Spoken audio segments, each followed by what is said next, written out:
¿Estás listo para descubrir las ideas que están cambiando el futuro de la logística?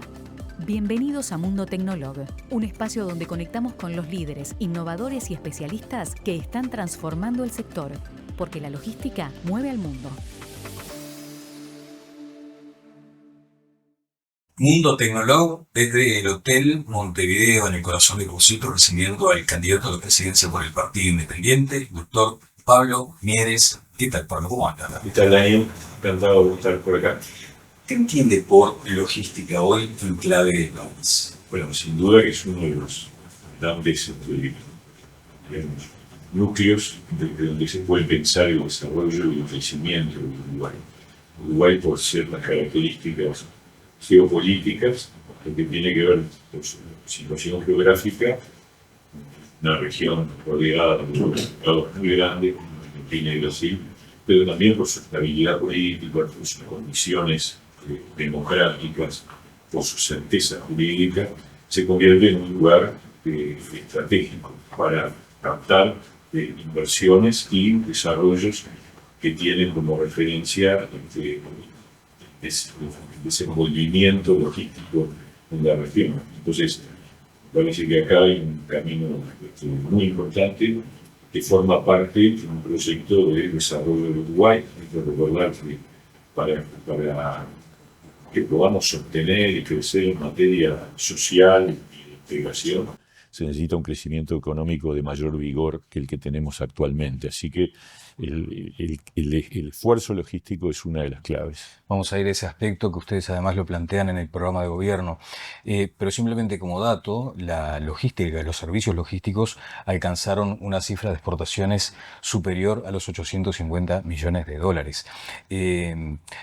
Esto advierte claramente la potencialidad que tiene Uruguay como hub regional. ¿Qué habría que hacer en todo caso para consolidarlo? Bueno, crear elementos que sean más atractivos, ya lo son. De hecho, yo decía, la ventaja geográfica es una clave, pero también hay que crear las condiciones de competitividad. Eso implica pensar en términos de... Yo creo que hay todo un capítulo que tiene que ver con las regulaciones, con los certificados, los trámites del Estado, que hay que revisar. Yo creo que el Uruguay necesita un proceso de desburocratización. Eso tendría un impacto directo en los flujos comerciales y por lo tanto también en los servicios logísticos, porque podrían ser más accesibles, podrían ser más competitivos y de eso obviamente hay una responsabilidad de las políticas públicas para revisar todo tipo de trámite, regulaciones, certificados, plazos, etcétera, para que sea todo más rápido y menos caro. Claro. Allí se habla, por ejemplo, también en este sector de la necesaria innovación a través de la tecnología, pilares fundamentales para sostener a este y a otros sectores. ¿Ustedes también lo plantean desde el plan de gobierno? Sí, sin duda. Yo creo que innovación, ciencia y tecnología son un capítulo central para que el Uruguay sea un país más desarrollado, más competitivo. Tenemos un rezago en la inversión en innovación, ciencia y tecnología. Estamos hablando de que la inversión de todo ese sector está en el orden del 0,4, 0,5 del Producto Bruto Interno. Tendría que ser bastante más. ¿Hay un aspiracional ahí? Hubo en su momento, hace 10 años yo me acuerdo que habíamos firmado un compromiso los candidatos en aquel momento de llevar la inversión en ciencia y tecnología al 1% del PIB. Pasaron 2 gobiernos y no se ha logrado hacer, pero por lo menos crecer. Y eso implica, tanto el sector público como el sector privado, implica también un esfuerzo en investigación desde la ANI, pero también desde las empresas privadas. Hay un esfuerzo conjunto que hay que desarrollar y me parece que, es la clave del futuro. Es decir, no hay en el mundo procesos de desarrollo profundos y sostenidos que no tengan como soporte un desarrollo y una inversión importante en ciencia y tecnología. Bien, en el Partido Independiente, usted en particular siempre se ha mostrado muy preocupado por el tema de la formación. ¿Hay margen para estímulos de forma tal de formar técnicamente a personas que apliquen luego a este sector? Sin duda, yo creo que ahí, nosotros tenemos una mirada sobre el sistema educativo en donde creemos que hay que seguir avanzando en una transformación que en este periodo que termina tuvo sus pasos iniciales, pero que hay que ir a una convergencia mayor entre el mundo de la educación y el trabajo. Y esto está directamente vinculado. Las oportunidades de crecimiento y desarrollo del país tienen que traducirse en programas de educación que sean realmente en línea con lo que después son las oportunidades de crecimiento del Uruguay. Y de ese punto de vista, nosotros creemos que la educación media debe derribar esa barrera entre secundaria y UTU. Tenemos que ir a una fusión, porque en realidad no existe educación técnica sin teoría y no existe teoría sin aterrizaje técnico. Entonces, nuestro modelo es un modelo en donde este tipo de oferta educativa que tiene mercado y que tiene potencialidad tenga un desarrollo mucho mayor y una difusión mayor. Pablo, el puerto sigue siendo un enclave estratégico por excelencia, pero también se advierte la necesidad de alguna revisión en materia tarifaria. ¿Hay margen para eso? Yo creo que es necesario, es parte de lo que decía hace un rato, es decir, si hacemos un proceso de desburocratización, de simplificación de trámites, evidentemente eso impacta directamente sobre los costos. El puerto tiene que ser objeto de un plan maestro general que nos permita, no el puerto, el sistema portuario, porque incluye el puerto de Montevideo, pero también incluye el puerto de Nueva Palmira, otros desarrollos portuarios que están en proceso y que además lo que uno necesita es tener un puerto más ordenado, con un plan que permita definir planificadamente dónde van los crecimientos, dónde está cada uno de los sectores vinculados al tráfico portuario, y eso redunda en mayor competitividad y permite luego bajar tarifas, ¿no? Ustedes en el programa hablan de desarrollo humano con crecimiento económico, muy anudados esos conceptos, y también de la inserción internacional como motor de crecimiento. Está muy bien decirlo, está muy bien plantearlo en un programa de gobierno, el asunto es la acción, ¿cómo se avanza?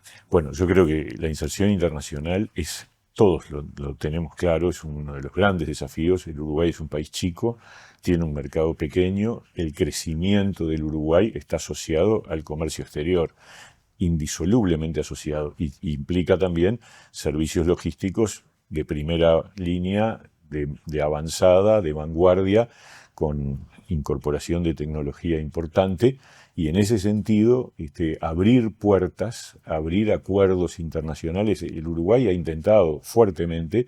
Vivimos en una región que no ha sido favorable a la apertura comercial, a veces de un lado, a veces del otro, pero siempre ha habido obstáculos para que Uruguay pudiera avanzar en acuerdos. Yo, de todas maneras, sigo pensando que ese es un camino ineludible, y en particular creo que el acuerdo transpacífico, que es un acuerdo multilateral, nos permite una oportunidad de incorporación a una negociación que, como lo define el acuerdo, es multilateral, que impediría estrategias de bloqueo de cualquiera de nuestros socios. Entonces, ahí hay un objetivo, hay que hacerlo rápido, y el Uruguay tendría acceso directo a alrededor de 22 mercados distintos. Algunos de ellos ya los tenemos, pero en mejores condiciones, con menores aranceles, y ese es el gran desafío que tenemos para el crecimiento. En Mundo Tecnolog hemos entendido que esto no se trata de la incorporación de innovación y tecnología para las grandes compañías, que está muy bien que lo hagan, sino que hay como la necesidad de abarcar a las micro, pequeñas y medianas empresas que tienen sus procesos de logística y que también incorporan tecnología. Ustedes en el programa también ponen mucho acento en las pymes, por ejemplo. Sí, es que lo que pasa es que el Uruguay tiene una estructura empresarial donde el 90 y largo por ciento, 96, 97% son micro y pequeñas empresas. Entonces, está claro que cuando uno apuesta al crecimiento y al desarrollo del país, cuando se trata de pensar en capacitación y en preparación empresarial, el foco tiene que estar puesto en esas pequeñas y microempresas que tienen oportunidades de crecimiento. Lo que hay que generar es el aliento a crecer. ¿Y cómo se hace? Bueno, yo creo que hay que tener incentivos tributarios. Una cosa que se cambió en este periodo de gobierno, me parece muy importante, es la forma de tributación del IRAE. El IRAE, para las pequeñas empresas, tenía una especie de castigo al crecimiento. Si tú superabas un determinado monto de facturación, te cambiaba la tasa por el todo.